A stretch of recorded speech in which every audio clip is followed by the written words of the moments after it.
Hello students, after a long gap we are meeting again. Today I am going to introduce programming concept with Java. We know that almost all systems around us working with the help of computer programs. Almost all devices are programmed nowadays. For example, mobile phones, television, refrigerators, washing machines, and the line is endless. With the rapid changing world, the computer related operations are becoming more and more complex. So, programming or coding is very important in our lives.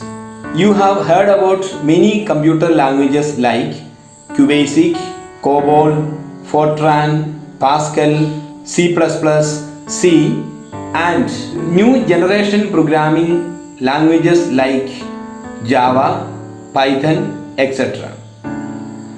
Python and Java are object-oriented programming languages. Object orientation is a very complex term and that will be introduced next year. That means class 9th you will be learning about object-oriented programs.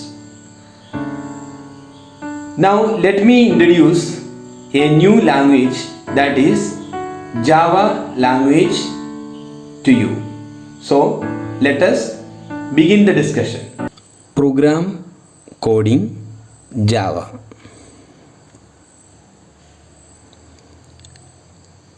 In this video we are going to cover introduction to Java, characteristics of Java, compilation process of Java, Java character set, Java tokens, in that keywords, identifiers, literals, punctuators, operators, and data types in Java. I have mentioned literals, punctuators, operators, and data types in red color. This will be covered in the next video. So, introduction to Java. Before we study about the Java language in details, let us study the history of Java. Java was developed by James Gosling and his crew in the year 1995. Initially, the language was named as Awk. Java is used for internet-based programming because it offers a very high security. But nowadays, Java is emerging as a general purpose programming language. Now let us see the characteristics of Java. First characteristic is write once, run anywhere, WORA. Suppose you are writing a program in QBasic by using Windows as an operating system. Then the program can be run only in Windows. But Java programs are just to be written just once in any of the platform like Windows, Mac, Linux, etc., which can be run on different platforms without making any changes in the Java program. Second point, lightweight code. With Java, no huge coding is required to develop complicated programs. Security. Java offers many enhanced security features. Object-oriented language. As I told you in the beginning, object orientation is a complex term and that will be explained next year. Then also, object-oriented programs are very near to real world. Next is platform independent. Java is essentially platform independent language. Change of platform does not affect the original Java programs or applications. The last point is case sensitive language. Java is a case sensitive language, meaning if you write uppercase and lowercase letters that will be treated differently. In Java programming, almost everything is written in lowercase. Now let us see the compilation process. Normal compilation and the Java compilation is different. Before discussing the compilation, you have to study about what is compilation. Compilation is the process of converting source code, that means program written in any computer language, into object code, program after converted to machine language. So when you write a program in QBasic, that program is a source code. You need to compile that program so that it can be understood by the machine. After compilation, you will get the executable code. That is happening in normal compilation process. But in Java compilation, it's a two-step process. So let us see what is Java compilation means. Compilation process of Java. Java compilation process is different. It's a two-step process. In the first step, the source code is converted into bytecode. In the second step, bytecode is converted into object code by a special software called JVM. Let us understand this thing by using this diagram. See, symbol.java. This is your program. This program you have written in Java. See, every Java program will have an extension .java. If you compile that, in the previous one you were getting the executable code after compilation, but here you are not getting the executable code. Rather, you are going to get bytecode. This is bytecode. Your original program is symbol.java. After compilation, it becomes symbol.class.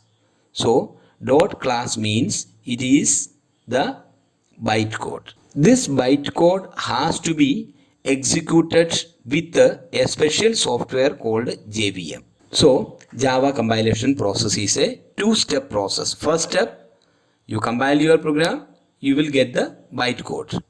Now, bytecode has to be executed with a special software called JVM.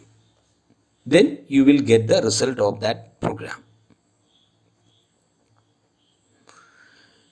So I told you in between bytecode. So we are going to understand what is this bytecode. Bytecode is the intermediate code produced after the compilation process of Java program, which is platform independent. See, when you write a program like this, you have written a program.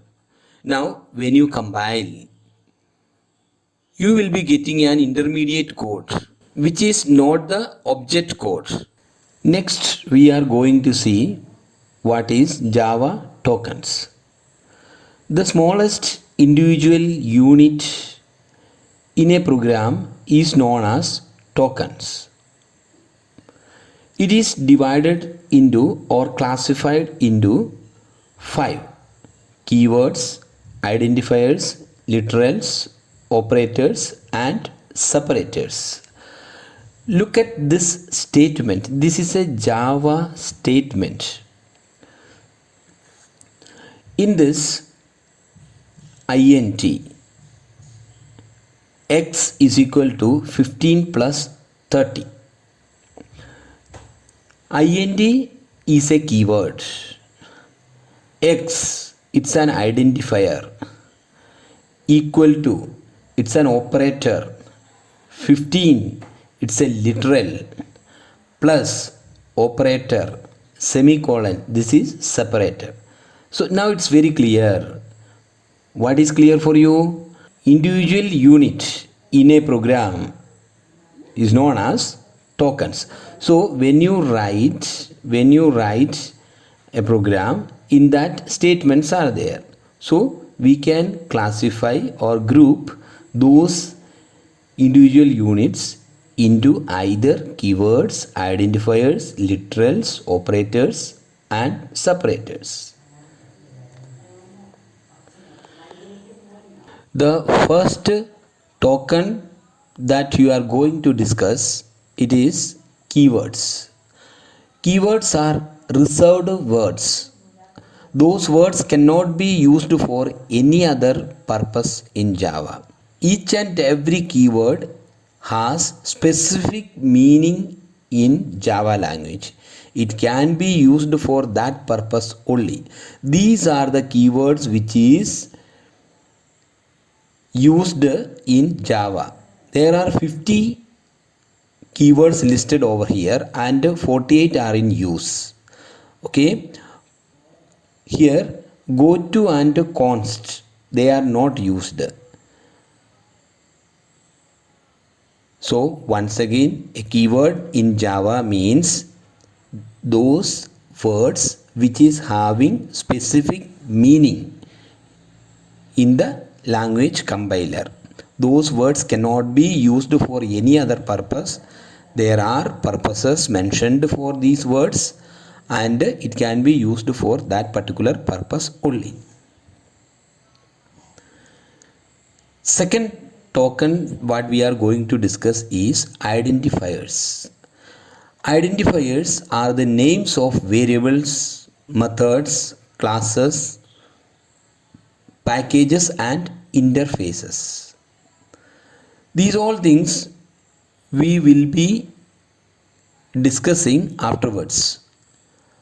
But you can simply say identifier means name given to a variable.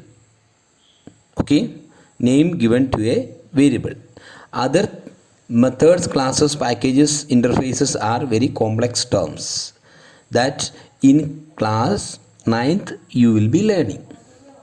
So variable names you are very clear. Last year also you have learned variable. A is equal to 15. You have declared this type of things there in QBasic.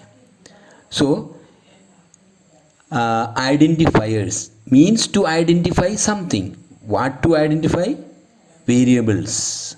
Okay, you need variables to store something. You wanted to store 15. Then how you will store in QBasic? How you were storing in QBasic? A is equal to 15. So here also variables are required in order to store something in the memory. So there are certain rules for that. Then what are the rules? Let us see. First, don't use a keyword for the variable names or methods names, class name, etc. Don't use any keyword. Keywords are reserved words. They can be only used for its specified purpose. Second point, don't use a space in between the variable names or class names, method name, etc. Don't use space. Next point, don't use special symbol other than underscore. This is underscore, not hyphen, and dollar symbol. So we can say that you can use for your variable names or class names, you can use only two special symbols. What are those two special symbols? Underscore and dollar symbol. These are the two special symbols you can use. Now it cannot start with a digit. You cannot start these identifier names with a digit. Always it has to be started with an alphabet, otherwise underscore or dollar symbol. If you start with a digit, a name, if you are starting with a digit, then it will be invalid. Digit can be used afterwards but not in the starting. The last point is it can be of any length. There is no specified length for your variable names or method names or class names. That means identifiers. There is no specified length. It can be of any length, but it is advisable to use a variable name which is having certain meaning and always small variable names, short variable names you need to use. That's all for today, and I will be uploading the next video very soon. Take extra care about yourself and your family members. Bye.